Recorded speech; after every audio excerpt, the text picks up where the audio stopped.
Brothers on the Wheels, alam nyo lahat tayo nangarap magkaroon ng isang sports bike. At alam natin may kamahalan ng mga yan. Pero dito mga brothers sa Morostar, matutupad na ang pangarap natin magkaroon ng isang astig at mapormang sports bike.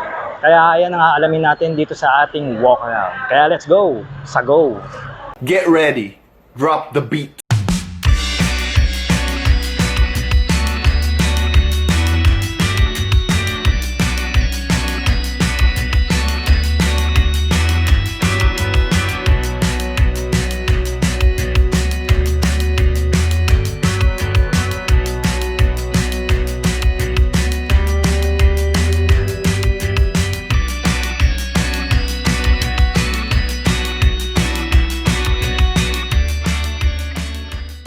Alright mga brothers, sa wakas makakapag-walk around na rin tayo dito sa bagong version ng sports bike ng Morostar. Yan nga ang GPR Explorer 250 version 2. Okay, so nandito nga pala tayo ngayon sa Olongapo, sa branches ng Morostar. Ayan, para at least kung pupunta kayo, alam nyo yung contact number nila and also yung kanilang address. Okay, so mga brothers, eto na siya. Kutan muna natin siya para makita nyo, no? And also, check na rin natin yung kanyang mga tornilyo, yung bearings, yung build quality ng motor. Yan ang umuna nang unahin natin. And para sa akin, nagustuhan ko yung pagkakulay ng green nito. Correct me if I'm wrong, pagka-apple green niya, ang ganda mga brothers. Para sa akin, ito yung kakaibang approach ng Morostar na ginawa nila sa kanilang sports bike. Diba? Kakaiba. Diba? Kung si Kawasaki may lime green, sila naman merong apple green. Ang gusto ko sa motor na ito mga brothers, yung harapan. Kasi ito talaga yung binago sa kanya. Diba? Mas maganda yung pagkamas niya. No? Marami nga nagsasabi na Ducati Lookalike daw ang motor na ito. Well, hindi naman natin matatanggi kasi talaga namang kamukhang kamukha naman talaga. At saka refine at ang tulis ng kanyang harapan mga brothers, para lang siyang windbreaker nito, humahati ng hangin pagka humahataw ka na sa kalye, no? Ang ganda ng kanyang design, no? Mula rito, and then may air intake dito papuntang makina, 'di ba, no? And also yung fairing, no? Lumelevel na rin ang fairings ni Morostar at saka yung paint job. Nicely done. Ayos na ayos, no? Gusto ko rin yung position ng kanyang side mirror mga brothers, no? Ito kahit wag ka naman palit, pero it's up to you na lang. And quality naman ito sa ngayon na kinakapahan natin. Punta tayo sa kanyang side profile mga brothers. Makikita natin dito yung flexible na turn signal lights niya, no? At saka ito, hindi naman bado yung kanyang decal works dito, no? Nilagyan lang dito ng Morostar. Dito sa harapan, meron siyang Lanuka. Hindi ko alam kung anong ibig sabihin yan. Alright? And then meron siya rito Explorer 250. Merong B-Power and then single overhead cam dito sa baba. Meron pa nga siya ditong parang akala mo Repsol pero nakalagay dyan P-Sol. Ano yun? Pasaway Sol o Philippine Sol? Ewan ko. Morostar nakakalam yan kung ano meaning yan, no? And then dito sa gilid mga brothers, sa side profile niya, ang ganda ng paint job na ginawa rito sa kanilang chassis. And also ang iyong hinang dito, makikita naman natin maganda ang pagkakakaliskis, no? Asete din ang atang ginamit dyan. Alright, gustuhan ko rin yung foot pegs mga brothers. Kahit hindi ka na magpalit, maganda yung setup niya. Tsaka yung pagkaka-atras niya, talagang pang racing position. Meron ka pang guard dito. Yung tornilyo na ginamit mga brothers, pinturado na to na hindi basta-basta kakalawakin. Ito ata yung parang rust-proof na pintura eh. Hindi ako nagkakamali dyan. No? Yan, pang matagalan talaga yan. Okay, may tar hugger siya dito nakasama, no? Hanggang chain guard mo. At saka yung tapakan ng pillion mo mga brothers at saka ng rider, parehas lang, no? Rubberized siya at maganda yung engagement. Parehas na titiklop, so okay na okay to pag natumba mo yung motorsiklo. Hindi siya basta-basta mababali. Ang fender niya mga brothers dito, ito sporty design, no? Talaga mga sports bike, hindi mo talaga iisipin ng fender niya isang buo kasi mako-compromise yung pagkakaporma niya, no? So ang ganda, sexy mga brothers.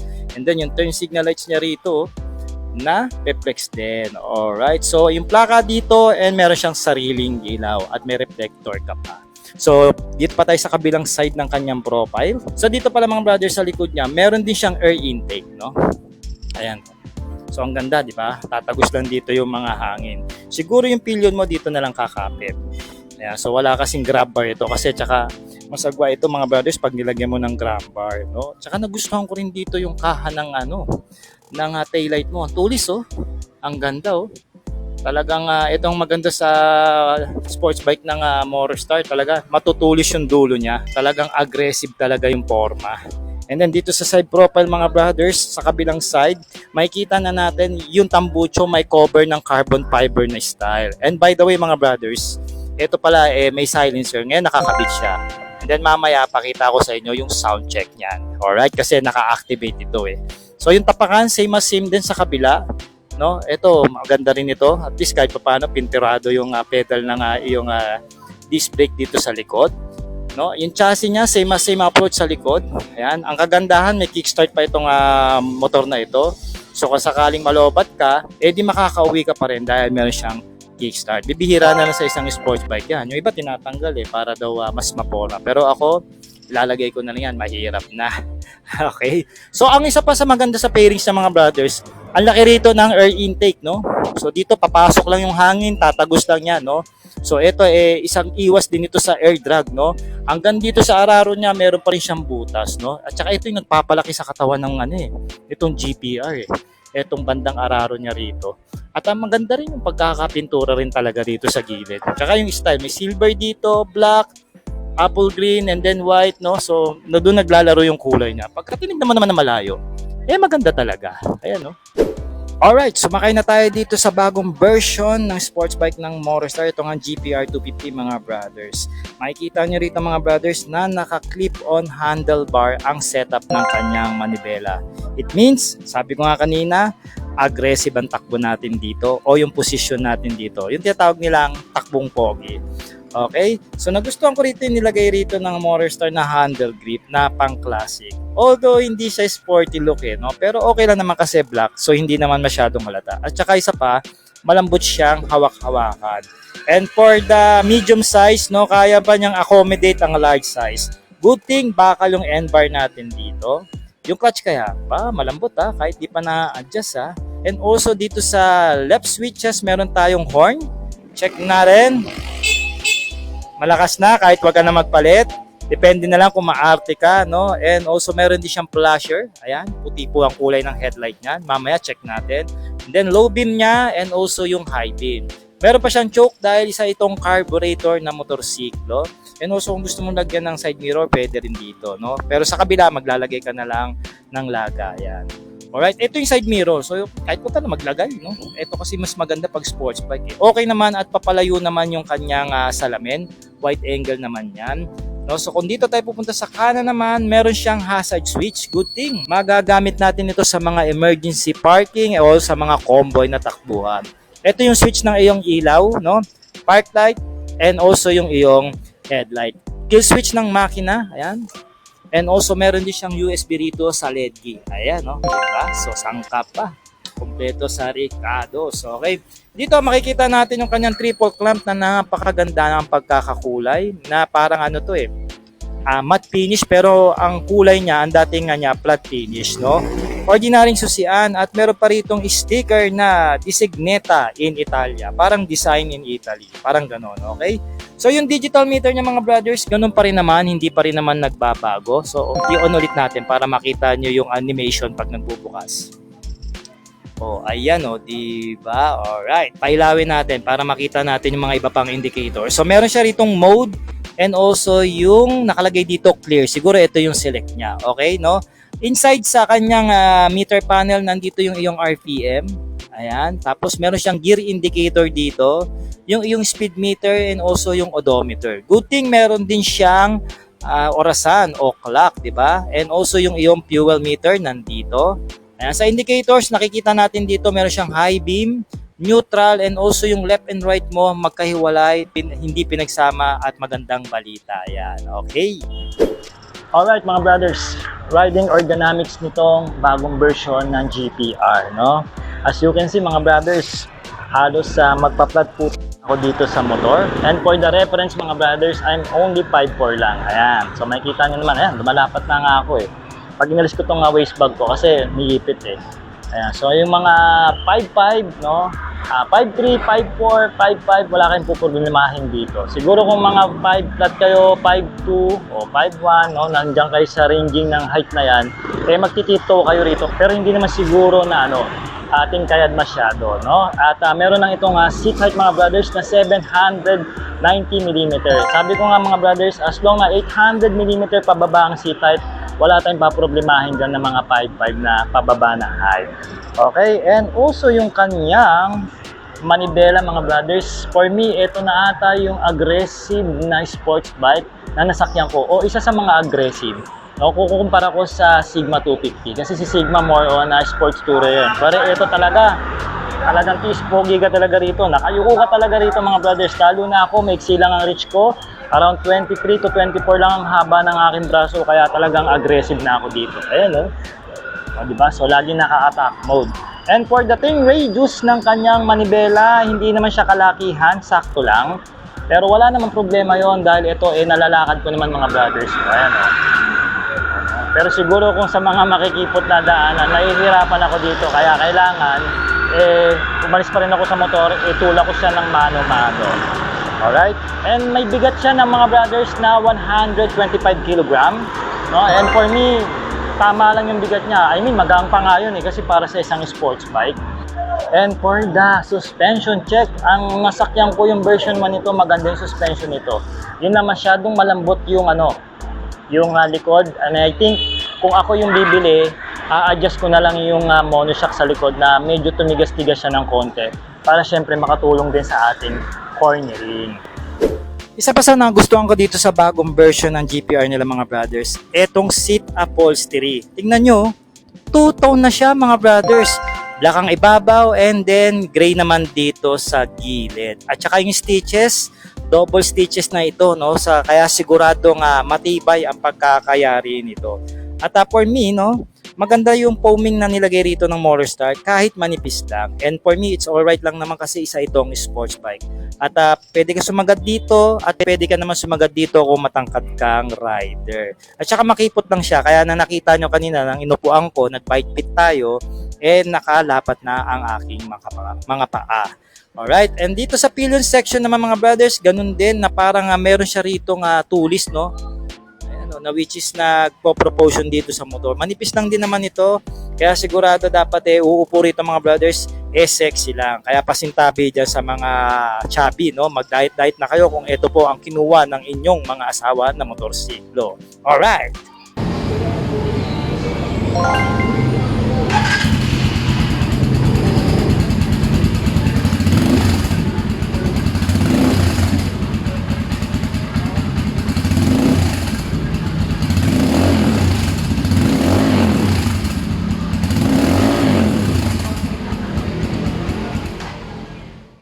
By the way mga brothers, wala nga palang center stand itong GPR 250 ng Motorstar version 1, version 2 dahil isa itong sports bike. Bibilan nyo lang ito ng paddock stand. And also ganito nga po pala mag side stand ang motor na ito na para sa akin na nakakakita sa personal, tamang-tama lang ang kanyang pagkaka-side stand. No? Approve po ito mga brothers. At pasok ang ating side stand na paa. Ayan, no, nakita niyo naman, lapat na lapat, diba? Tsaka ito malapad ito. Sana ganito lahat ng side stand ng motor, no? Safe na safe.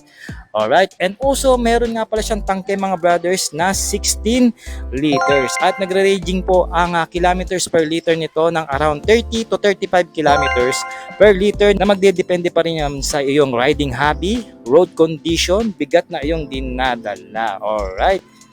Okay mga brothers, dito na tayo sa maangas na features ng motor na ito, ang kanyang lighting system. Sabi ko nga mga brothers, ito yung nabago sa kanya. Meron siyang daytime running light dito na masungit na kulay. And also, split LED headlamp nga pala ito na meron siyang ilang lente ito. 1, 2, 3, 4, 5, 6, 7, 8 lente. Okay, so nailaw ngayon dito yung banda rito. So high beam natin para makita natin. Naka-high beam na pala siya. So ito pala yung itsura ng kanyang high beam mga brothers. Sorry. Try natin i-low beam para makita nyo. O yan no. Diba? Pag low beam, ito lang pala yung iilaw. Ngayon pag high beam, sasabay na yung dalawa pa rito. So mas malakas yung bato ng ilaw niyan. Tsaka pag split type talaga, cover na cover talaga left and right ng kalsada.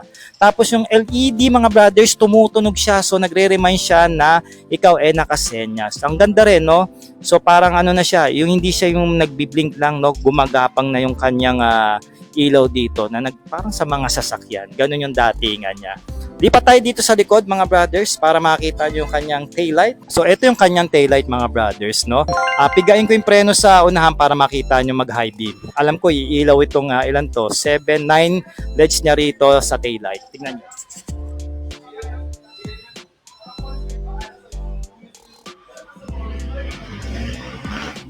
So kayo mga brothers, nakita nyo. Pero ako hindi ko nakita kasi nagpiga ako ng preno. Ito nga yung sabi ko dito mga brothers, yung turn signal lights niya, ang ganda ng pagkaka-design. Arrow style pala to, no, na gumagapang yung pagkakailaw. Tapos yung assist lamp dito, o yung pinakailaw ng plaka mo, puti naman yung color, which is kakaiba. Alright, pag-usapan natin ang goma ng motor. So meron nga pala itong CST na gulong, no? So branded by CST na, which is good thing. At ngayon kinakapa ko, ang ganda ng quality ng CST mga brothers. Soft compound na rin. Kahit China brand siya, lumelevel na rin sa mga kalaban. And also meron nga pala itong name na Mag Sports, no? May size nga ito mga brothers na 110 by 70. Ang kagandahan, tubeless na rin ito, so wala na ring hassle sa mga maliliit na butas o pag na-flat ka, no? Ang disc rotor niya, walang nakalagay na sukat, pero I think aabot ito ng around 300 mm.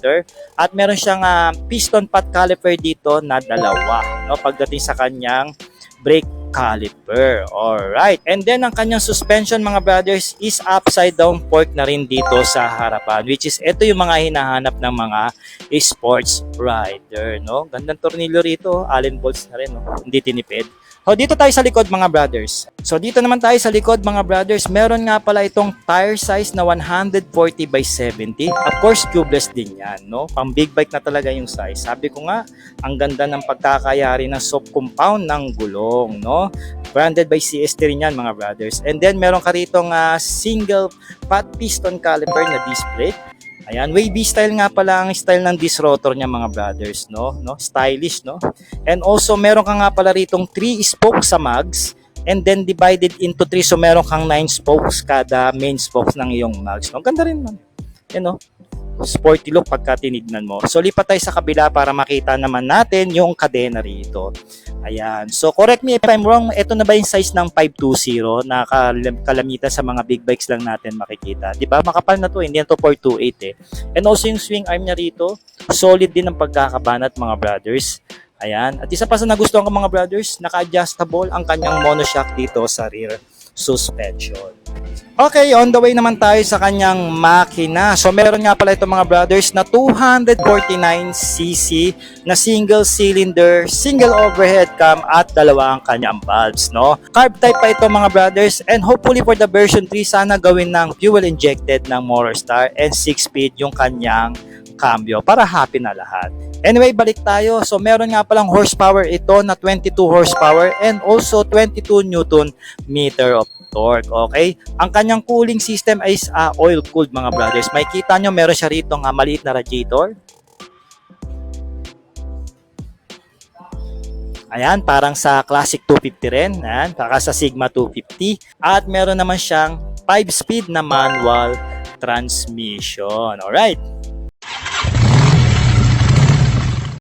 Alright mga brothers, dahil natapos na nating ikutan ng motor na ito, pag-usapan naman natin ngayon yung presyo, okay? So mga brothers, etong motor na to, available to dito in a zero interest lang mga brothers. Ayan, so meron po silang cash price na 79,000 pesos. Ngayon magdi-DP kayo, 27,900 pesos.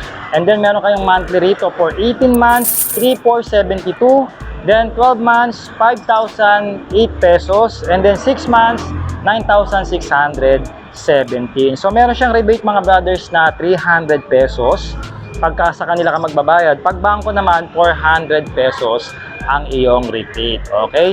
And then kung gusto mo naman kunin ito ng terms na may interest which is available sa ibang branches, magda-down ka mga brothers ng 8,150, no? And then meron kang monthly na 3,900, 24 months mo is 5,000, and then 12 months mo is 8,100. And then yung cash price mo pa rin is 79,000 pesos. So mga brothers, kung nagustuhan nyo nga pala ang ating walk around mga brothers dito sa motor na to ng Motorstar, huwag nyo pong kakalimutan i-share ang ating episode. Siyempre, mag-comment na rin kayo kung ano ba ang masasabi nyo sa bagong version ng sports bike ng Morostar. At kung dito naman kayo sa YouTube nanonood mga brothers, mag-subscribe na kayo para lagi kayong updated sa tuwing meron tayong walk around review. Okay mga brothers, so ako po si Art ng Sword Moto. Maraming salamat po sa pagsama nyo sa ating episode at kita-kits po tayo for the next episode ng ating walk around. Ride safe mga brothers and cheers!